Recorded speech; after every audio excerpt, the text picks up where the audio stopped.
Well, there is no doubt the unemployment statistics are staggering. So we spoke with a career coach for a look at the best ways of landing a job in these unprecedented times.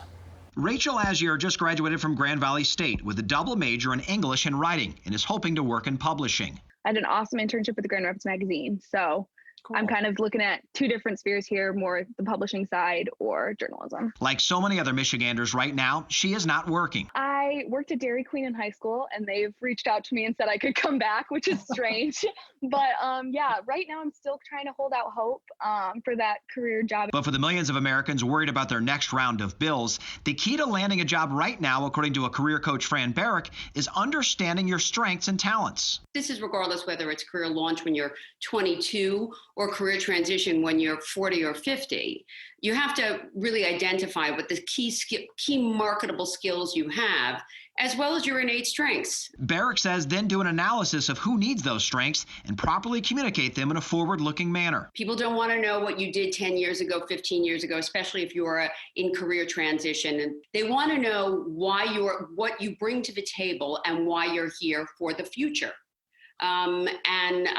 If you can't communicate that in a compelling manner, you really are at a disadvantage. If a job in your career field isn't available right now, Barrick says taking a so-called lesser job is all about your mindset. In the end, the only person stopping you in those kind of situations is you and perhaps your ego. If you need, to produce an income, you have to decide what's realistic for you right now and grab a hold of it. And in the meantime, volunteering or improving your skill set through a local organization like Michigan Works can go a long way. It doesn't have to be expensive, and employers don't care where you got the skills as long as you have them. Rachel making a few extra bucks right now while expanding her resume, freelancing. So I made a logo for myself. I made a little post on my hometown South Lyons Facebook page. They're like what's happening in the town page. And I just said, if anyone needs a website, if anyone needs a logo or anything like that.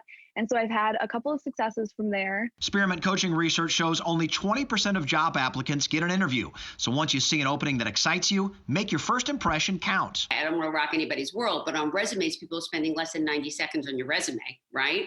Can you imagine how much time they're spending on your cover letter? My number one rule is that the cover letter should not cover anything that's available on the resume. Barrick says start the cover letter by addressing the company's needs specifically, explaining to them how you've done what they're hiring for. The second paragraph can talk about your understanding of the company. Perhaps how your brand aligns with their brand values. And then lastly, you can ask for an interview, look forward to meeting them in person, continuing this discussion, but really short and sweet, three tight paragraphs tops. And while it can be scary right now, Fran says if you block out the noise and the daunting statistics, your focus will become more clear. I really do believe deep in my heart is that where there's crisis, there's also opportunity.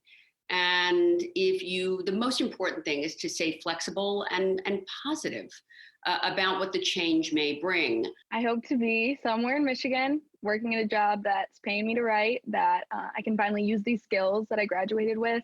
And really right now, I'm so excited for the change, something to start happening. I'm excited for a position that I know is out there somewhere.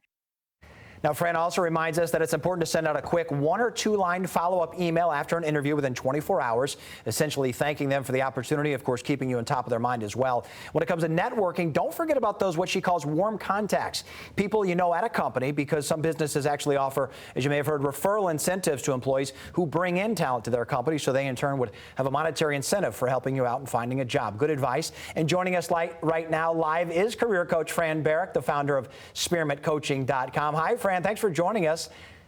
Hey, Derek. Thanks so much for having me. Great to be in Michigan with you. So fantastic. Now let's start with a story left off, kind of a job interview. We know personality certainly can go a long way in differentiating you from another candidate, but how hard can it be right now to get across that personality in this new video teleconferencing form? The simple answer is it's not hard at all. It is absolutely possible to communicate your personality through Zoom or Skype or the employer's preferred virtual platform of choice. You have to dress your space and yourself for your best professional conversation. You have to make sure your message is heard with the basics. Make sure you have a solid line, a good connection, good lighting. Check that you're against a neutral, minimally decorated background that doesn't compete with your message. You may be very proud of your rock memorabilia or your sports, but there's no guarantee that the person sitting on the other side of the desk feels the same way. We don't want anything that distracts from the most important part of the conversation, which are your carefully crafted interview questions, your answers. Indeed. I mean, you got a nice little framed picture behind you, but it's not distracting. It certainly makes a lot of sense. Professional, but not distracting. Now, salary, certainly important. A lot of people worried about making ends meet right now. But how do you go about bringing up salary and maybe some of those perks and benefits among this process? Right. The subject of salary, and that includes vacation, benefits, comp, should be brought up by the interviewer when they wish to bring it up. While it's not appropriate for this to be part of your interview questions, it's absolutely key that you discover what your market value is up front before you have that very first conversation. And there are tools online, Derek, to do this, whether you're looking at Glassdoor or salary.com to get an idea of what comparable pay is for your line of work. You should know that going into the very first conversation before an employer ever makes an offer. If an employer does insist on asking the question before they're ready, if they're sending you out, my stock responses are to sort of bounce it back to them and to ask, well, what are you thinking about, to get them to make the first offer, or perhaps. I'm sure that, we're both fair and interested parties. I'm sure that we could arrange, come to a mutually agreeable conclusion.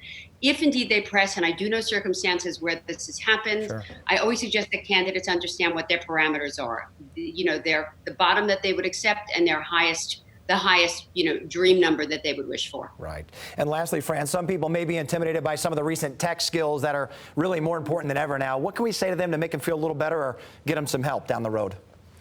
Well, first I have to say I feel your concern. We're all Zooming and Skyping, and it can be very overwhelming, and that's for regardless of your age bracket. But the great news is there are some very user-friendly online tools to get you acquainted with whatever tech skills that you find you need. If you're a visual learner, there are YouTube videos for it for almost every platform.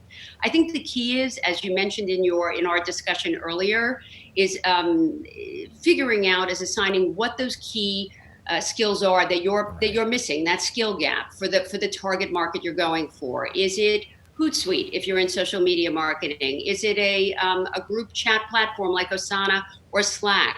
Or is it just the office basics like Excel and PowerPoint? The key is figuring out which resources you need the most, and then unpacking them one at a time. You don't have to do it all. Nobody needs to know them all. Right, and one of the good resources is Fran's website, experimentcoaching.com. Fran, we appreciate you joining us today. A lot of good insight for us. Thanks so much. Thank you so much, Derek. My pleasure.